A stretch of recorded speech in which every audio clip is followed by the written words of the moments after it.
இப்போ இருக்க யங் மதர்ஸ்க்கு குழந்தைகளுக்கு என்ன கொடுக்கறது அப்படிங்கிறது ஒரு பெரிய கன்ஃபியூஷனாக இருக்குது. ஏன்னா too many information, social media, friends, பக்கத்து வீட்டுக்காரவங்க, வீட்டில் இருக்க பெரியவங்க யார் சொல்கிறது கேட்குறது அப்படின்னு. இன்னொரு பக்கம் குழந்தைய ஹெல்த்தியாக வளர்க்கணும் அப்படின்னு இருக்கிற எல்லா நட்ஸையும் ஃப்ரை பண்ணி பவுடர் பண்ணி அதை குழந்தைக்கு கொடுக்கறது. முக்கியமாக 7 மாதம் 8 மாத குழந்தைக்கு இதை டைஜஸ்டே பண்ண முடியாது. அதனால் எப்படிங்க நட்ஸு கொடுக்கணும் அப்படின்னு விருப்பப்பட்டாலும் ஒரு நட்ஸாக கொடுத்து குழந்தைக்கு அது ஃபஸ்ட்டு சேருதா இல்லையா அப்படின்னு பார்க்கணும். ஏன்னா பொதுவாகவே நட்ஸ் பவுடர் கொடுக்குறப்ப குழந்தைக்கு அது செரிமானம் ஆகிறதுக்கு நேரம் எடுக்கும். அப்போது அடுத்த மீல் நீங்கள் கொடுக்க நினச்சிங்கனாலும் குழந்தைங்க சாப்பிட மாட்டாங்க. அப்போ நம்ம என்ன யோசிப்போம், அச்சோ குழந்தை சாப்பிடல ஏதோ ஆயிடுச்சு அப்படின்னு டாக்டர் தூக்கிட்டு போவோம்.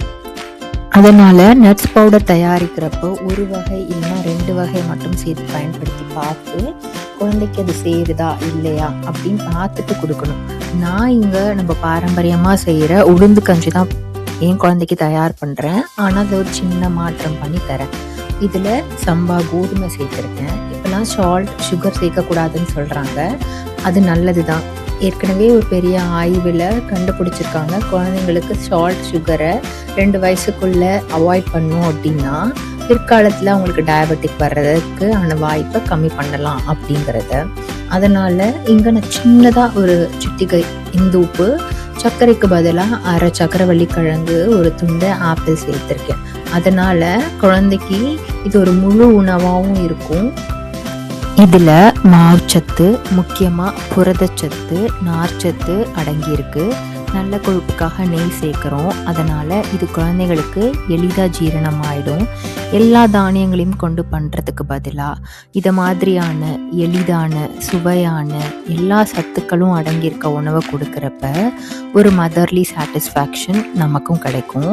இங்கே நான் சக்கரவள்ளி கிழங்கு பயன்படுத்தியிருக்கேன். அதுக்கு பதிலாக ஒரு நாள் பரங்கிக்காய், இன்னொரு நாள் கேரட், இதை மாதிரி இனிப்பு சுவை உள்ள காய்கறிகளில் இதில் சேர்த்து பயன்படுத்துகிறப்ப ஒவ்வொரு நாளும் ஒவ்வொரு சுவையில் இருக்கும்.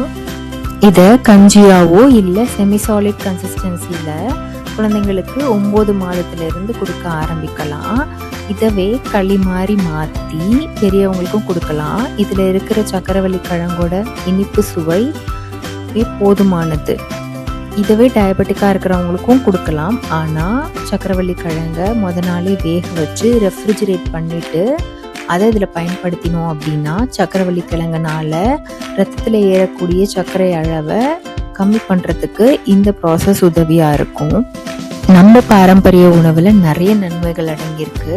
ஆனால் அதை இப்போ இருக்க கால சூழலுக்கு தகுந்த மாதிரி மாற்றி உட்கொண்டோன்னா பல நன்மைகளை நமக்கு தரும்.